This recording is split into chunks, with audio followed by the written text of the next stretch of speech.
Conselho de Segurança. Sejam bem-vindos ao Conselho de Segurança, o podcast de política internacional da Sábado. Esta semana houve uma nova escalada no contexto da crise energética, com o que tudo indica ser um ataque deliberado aos pipelines de gás que ligam a Rússia à Alemanha. Ao mesmo tempo, milhares de russos começaram a abandonar o país na sequência do anúncio de mobilização parcial feito por Vladimir Putin. E enquanto isso, no Donbass ocorreram referendos sobre a integração das repúblicas na Rússia. Vamos discutir todos estes assuntos relacionados aqui na redação da Sábado, com o professor de Relações Internacionais Vasco Rato e o jornalista João Carlos Barradas. Eu sou o Nuno Tiago Pinto, o diretor da Sábado e moderador deste podcast.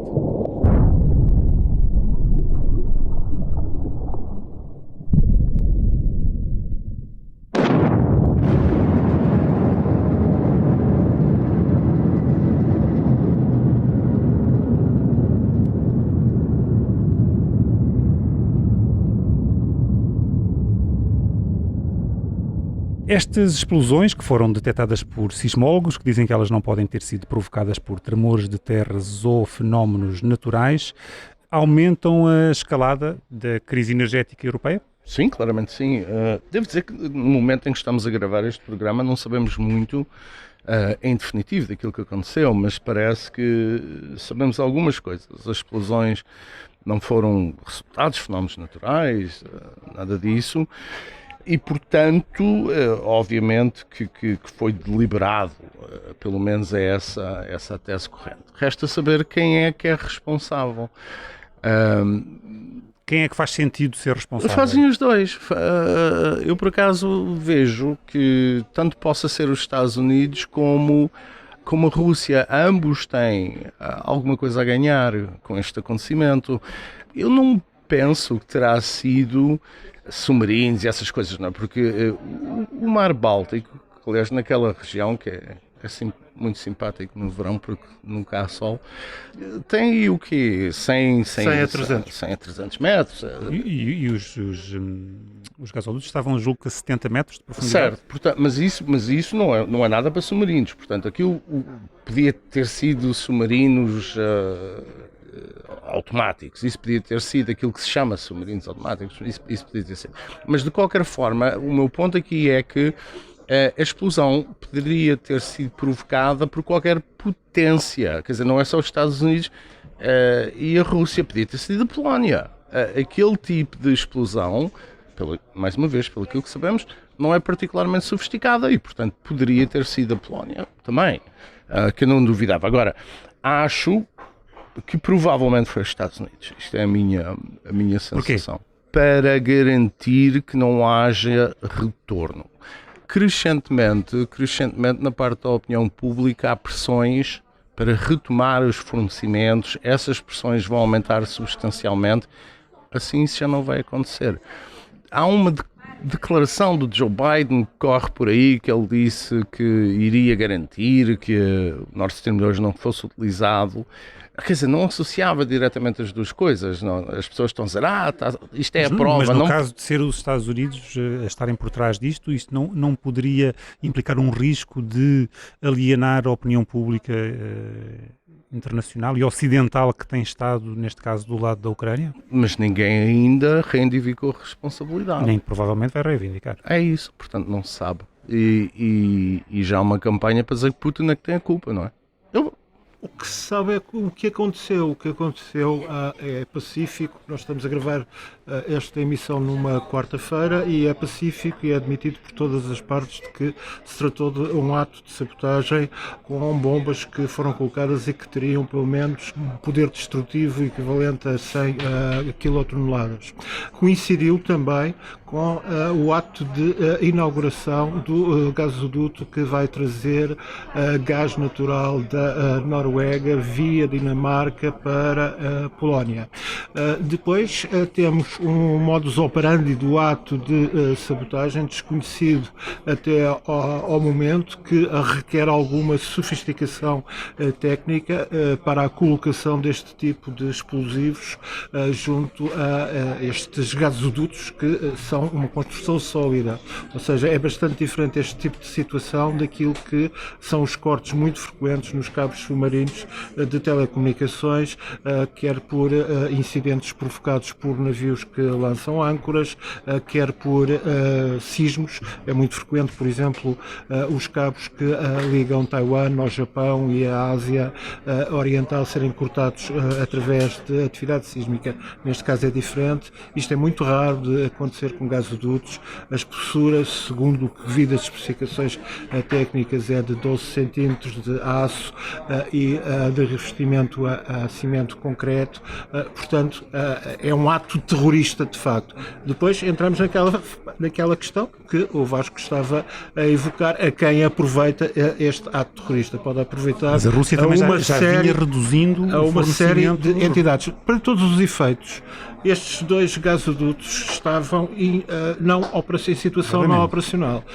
O primeiro, o Nord Stream, conhecido por Nord Stream 1, ou Severny Patok, na versão russa, estava encerrado, tinha sido cortado por várias alegações de problemas técnicos e depois por uma declaração política por parte de Moscou. Portanto, cortou esse fornecimento que era essencial, sobretudo, para a Alemanha. Uma das consequências desse corte foi a decisão anunciada esta semana pelo governo em Berlim de que das 3 centrais nucleares que iriam ser encerradas no final deste ano, 2 vão retomar o funcionamento para garantir fornecimento de eletricidade.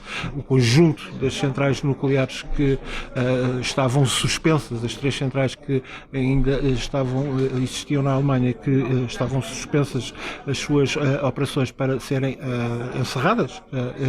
Este verão garantem cerca de 8% do fornecimento elétrico e a justificação por parte de Berlim é de que o fornecimento francês, que é de origem nuclear, caiu muito e, portanto, era necessário compensar esse fornecimento elétrico por não haver fornecimento da parte de França. Se quisermos continuar, isto depois tem a ver com as negociações que envolvem portugueses, espanhóis, italianos e franceses em relação a gasodutos ou a centrais portuárias para transporte de gás natural liquefeito. Mas, portanto, temos este primeiro gasoduto que estava fechado. O segundo nunca chegou a abrir porque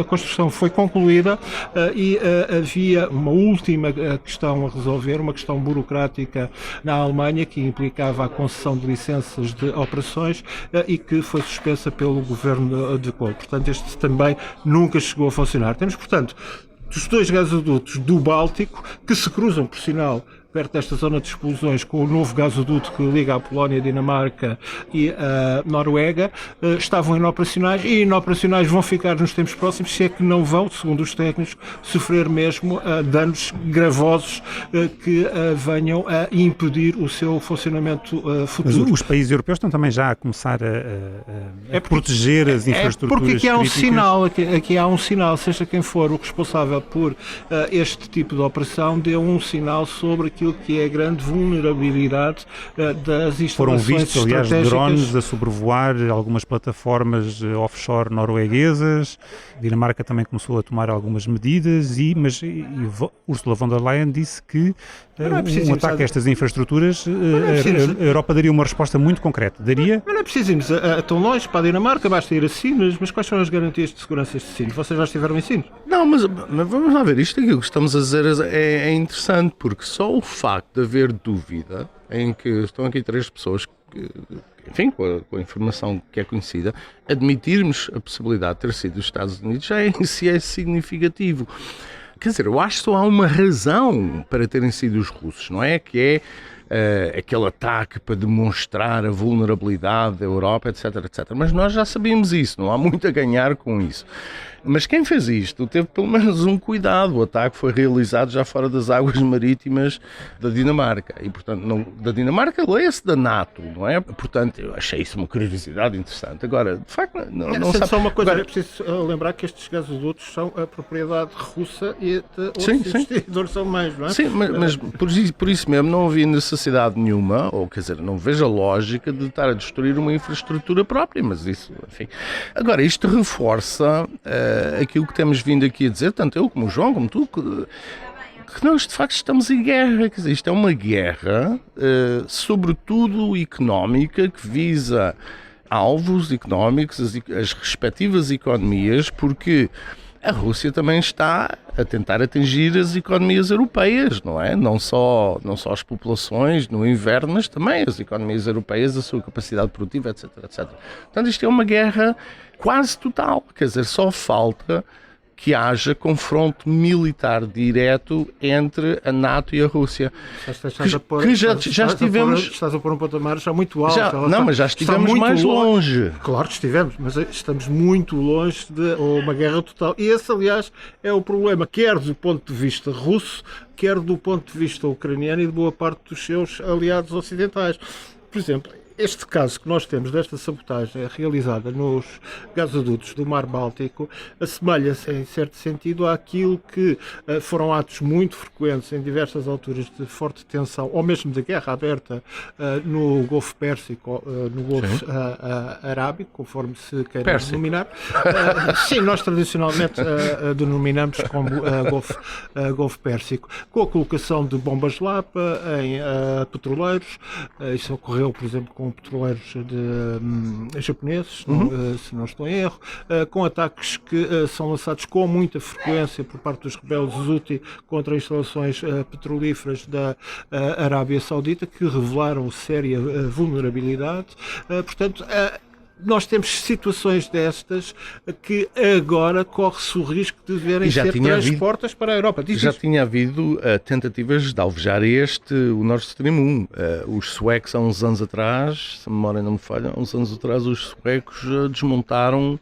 Não, houve mesmo, 5 ou 6 anos, já não me lembro bem, mas... Como houve ataques nos gasodutos do Cáucaso e nos oleodutos do Cáucaso, portanto não é incomum esse tipo de ato terrorista, que nunca é reivindicado. E nunca se soube, exatamente. Que nunca é reivindicado e é muito difícil apurar quem está de facto por trás disso. Agora, isto aqui teria que ser um ator estatal, neste caso. Provavelmente. Muito provavelmente teria de ser um ator estatal, porque implica uma certa... Foi os Estados Unidos, foi a Polónia ou foi a Rússia?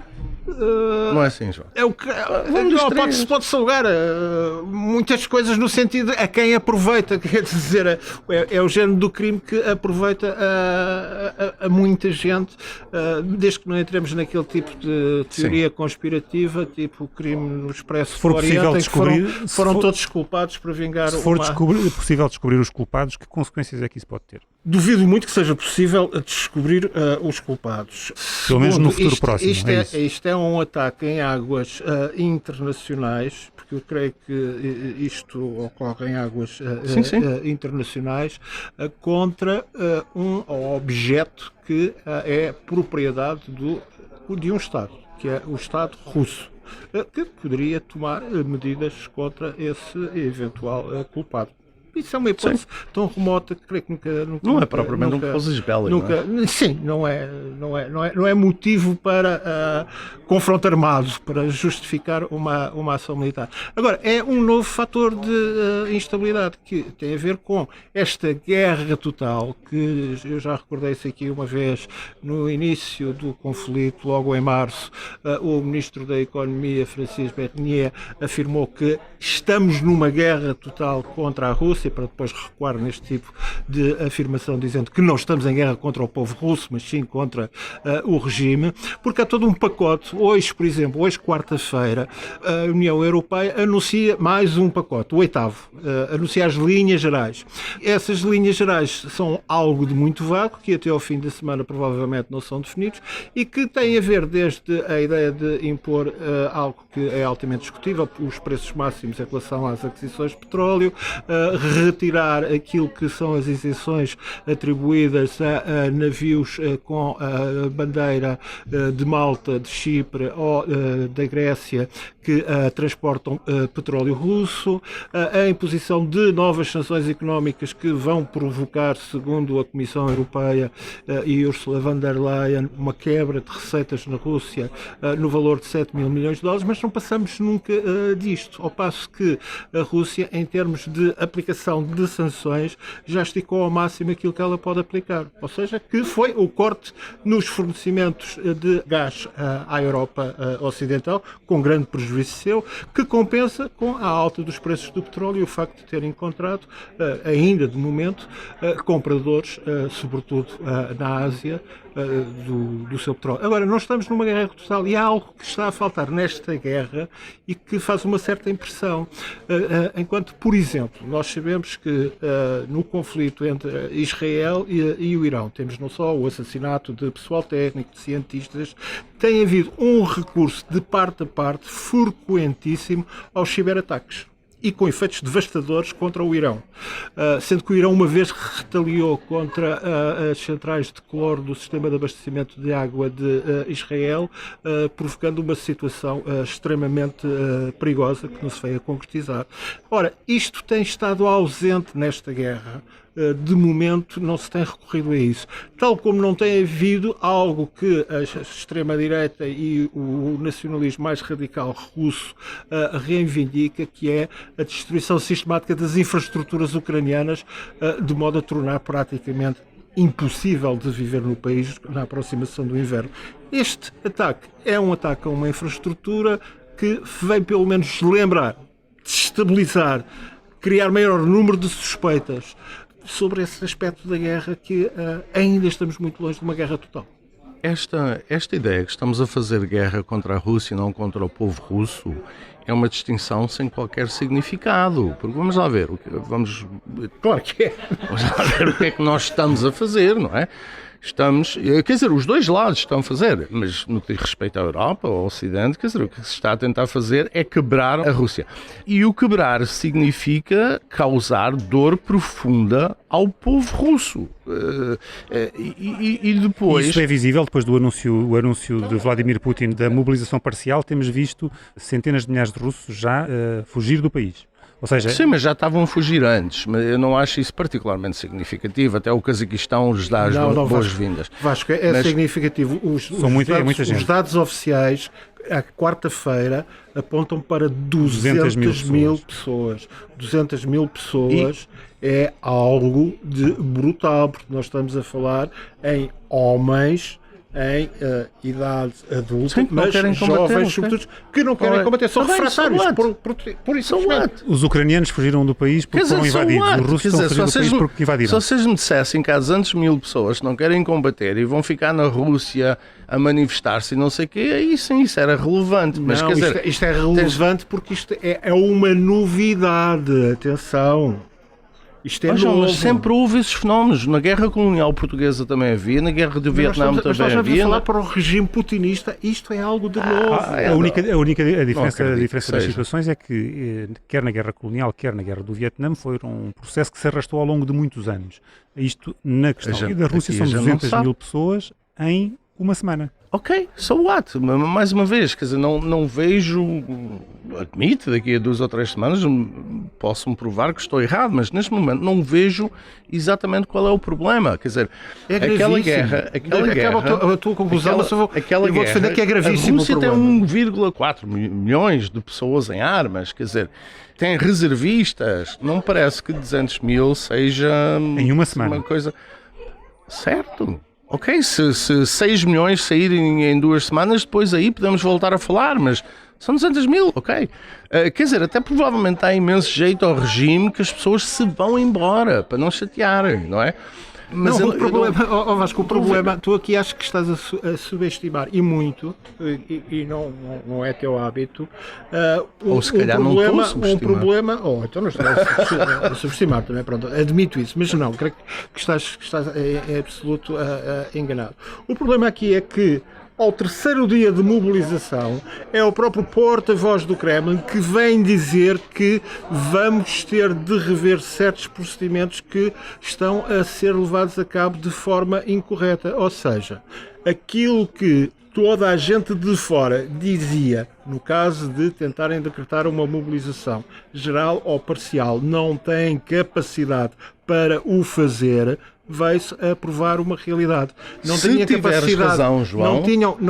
não tiveram capacidade porque estas estruturas não estão preparadas Ok, para João, isso. mas se tiveres razão, isso é que é mesmo preocupante, e não porque são 200 mil pessoas a sair, mas isso significa que as As Forças Armadas... 200 mil é porque foi uma reação imediata Ok, que mas- começou quando mas deixa-me- ainda não havia sequer notícia de abusos e de erros. Eu Ou seja, acho- foi imediata a Eu reação. acho que se tu tiveres razão, isto é preocupante num sentido, que é se as Forças Armadas russas não conseguem mobilizar, etc, etc, a tentação será recorrer a outras armas. Não, atenção, eles vão conseguir mobilizar os 300 mil homens e até vão concluí-lo provavelmente esta semana. Ah, é? O problema, E então? o problema não está nisso. O problema Então? está em haver um número de refratários extremamente elevado, a que se vai somar eventualmente um número também significativo de desertores.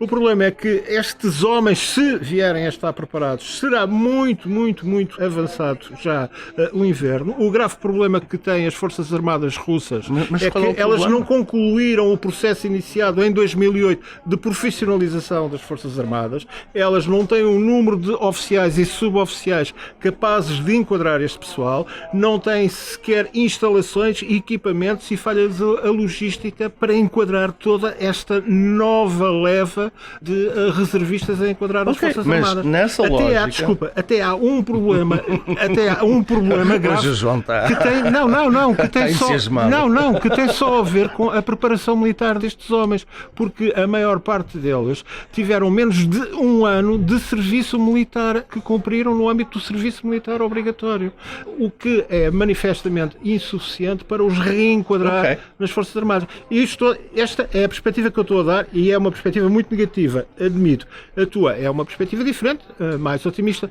Presumo não estar errado, tu presumes não estar errado, mas também em breve se verá. Não, ó João, mas se tu estás correto nisto, então é de facto preocupante, mas não porque fugiram 200 mil. Mas por outra razão, é que se Putin não consegue ter o pessoal e os meios para fazer a guerra convencional, É isso mesmo. vai à escalada. Exatamente. Pronto, ok. É por isso que é tão preocupante. Não, eu estou de acordo se tiveres razão. Eu não... Pronto, ainda não estou convencido, mas olha, para a semana se calhar dou-te razão. Em simultâneo, como era de esperado, que os referendos nas repúblicas controladas pela Rússia deram vitórias esmagadoras à anexação.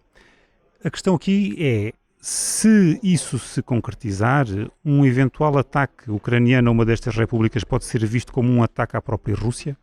Não sabemos, mas em princípio, quer dizer, a partir do momento, já a Duma provavelmente tomará essa decisão nos próximos dias, se for como foi o caso na Crimeia, o assunto numa semana resolve-se. E se assim for, por direito russo, será esse o caso, não é? Passa a ser um ataque ao território russo. E isso implica, como disse Putin na célebre mensagem há uma semana atrás, isso implica uma ameaça existencial. Isso é um código de que pode valer tudo, incluindo as armas nucleares. A doutrina oficial assim o define. Define não apenas a defesa da integridade do Estado, ante aquilo que é uma ameaça existencial, é o termo mesmo que é utilizado, é extremamente vago, até causado por uma coligação, uma aliança militar de forças convencionais que ponham em causa a integridade do Estado russo. E como é que se podem mover aqui as peças de xadrez à volta da Ucrânia? Esta questão da doutrina oficial é mesmo importante, sabe?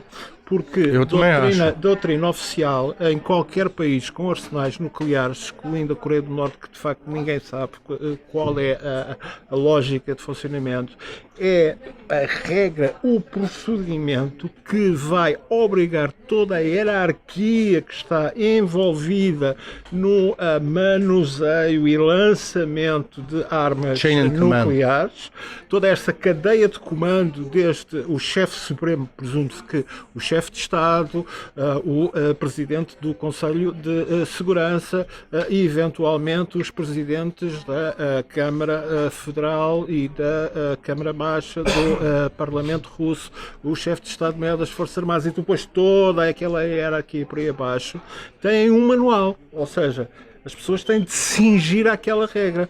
A partir do momento em que foi aceito que existe determinado tipo de ameaça, que esta é a resposta, É isso que é a doutrina oficial. Portanto, mas em todos os países Mas é muito assim. preocupante, João, porque É altamente preocupante. aqui no Ocidente está-se a tratar isto com uma ligeireza incrível, porque já ouvi várias pessoas comentarem, a dizerem, não, mas se houver uma ordem vinda de Putin para lançar um ataque nuclear, tático, ou seja o que for, os generais depois não obedecem e vão fazer um golpe de Estado, não sei o que, quer dizer, isto parece-me ser de uma infantilidade da nossa parte, da parte ocidental. E há o exemplo que é dado da crise dos mísseis do comandante do submarino soviético que não ripostou como estava autorizado a fazer com mísseis nucleares que dispunha a bordo, ao ser atacado por navios norte-americanos. É dado também esse exemplo que não funciona neste caso.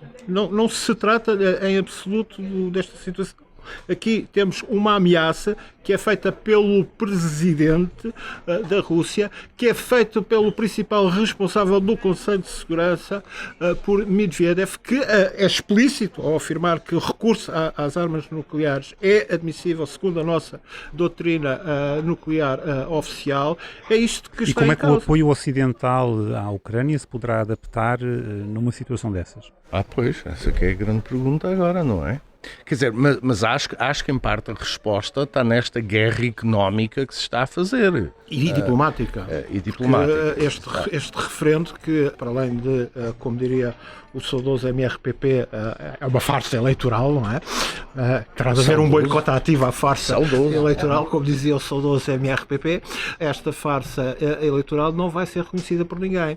E esta semana, e as reações foram imediatas, não só de países dos quais se esperava que isso acontecesse, como pela primeira vez de Israel, que na quarta-feira veio afirmar publicamente, pela voz do representante do seu Ministério dos Negócios Estrangeiros, que em caso algum reconheceria uma anexação de territórios ucranianos por parte da Rússia. Foi também, e isto era algo que era expectável desde o início da guerra em fevereiro, foi também já negada qualquer hipótese de reconhecimento pelo Cazaquistão, com o presidente Tokayev.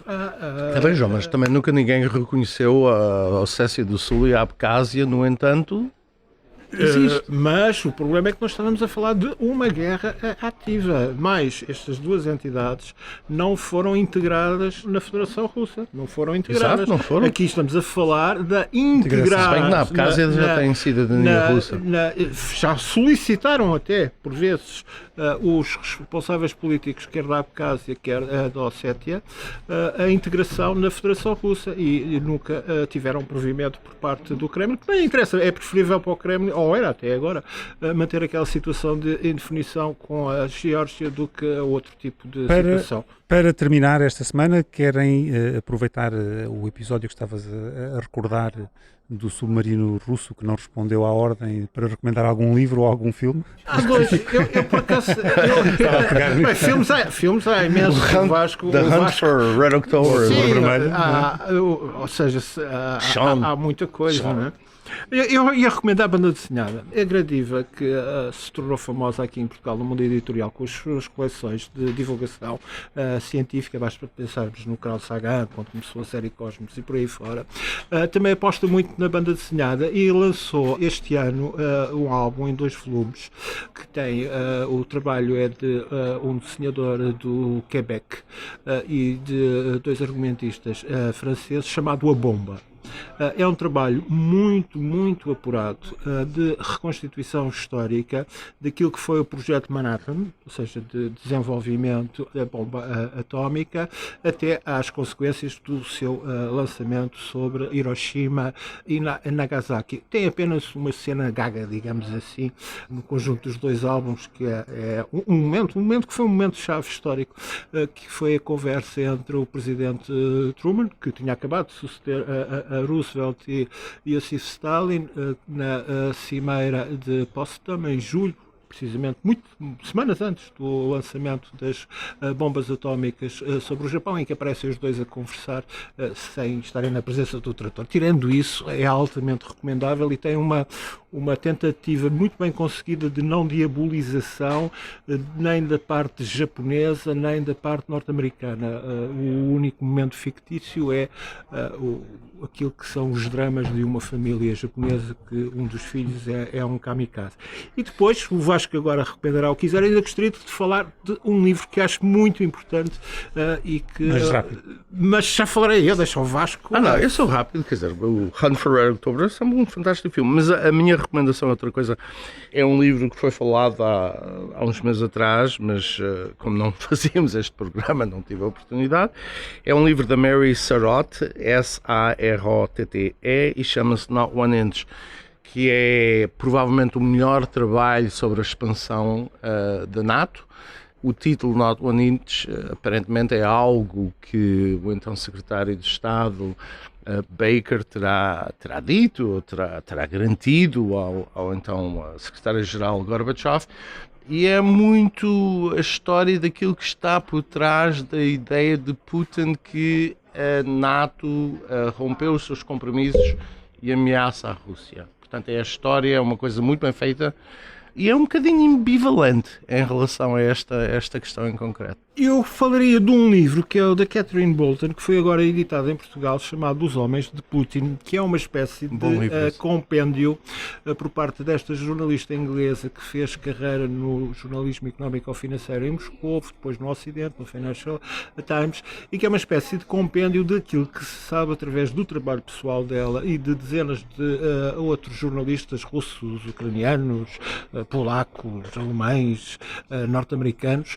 sobre o que é a rede financeira e económica criada em torno de Putin. A tese dela é um pouco conspirativa porque parte do princípio de que quase que desde o início do processo de desagregação da União Soviética que havia como que um plano A e um plano B por parte dos serviços secretos, o KGB, para aproveitarem as suas redes no estrangeiro para recriarem um outro sistema alternativo que permitisse garantir-lhes o seu papel como núcleo de poder num sistema capitalista quando a União Soviética ou a Rússia se transformassem noutra coisa. O livro tem alguns capítulos excepcionalmente bem feitos, como aquele que reúne sobre um período estranhíssimo que é quando Putin se torna alguém na Câmara Municipal de antiga Leningrado, São Petersburgo. É muito forte também o capítulo que é vital. Mas não vamos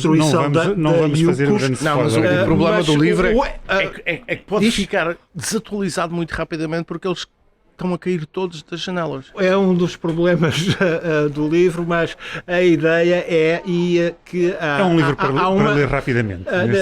Há uma conspiração permanente e há a ideia de que este sistema é um sistema perene e as verbas que envolve são de facto muito estranhas, porque ao fim e ao cabo o que há é um quinhão geral, uma bolsa geral em que se confunde tudo o que é receita de Estado com receitas pessoais e os montantes são sempre na ordem dos milhares de milhões de dólares, de euros, de ienes, de rublos, do que se quer. É altamente recomendável. A tradução tem aquelas coisas estranhas do costume. É um pouco isso. A tradução tem aqueles problemas do costume e depois aquela coisa que torna Portugal um país pacóvio e muito estranho e provincial, que é usar-se a transliteração norte-americana para nomes russos ou ucranianos ou outros que estejam em cirílico por motivos que não se consegue perceber em Portugal, usa-se a transcrição norte-americana. Muito bem, o Conselho de Segurança fica por aqui. Como habitualmente pode ouvir-nos no site da Sábado e nas plataformas habituais do Spotify, Apple Podcasts e Google Podcasts. Até para a semana.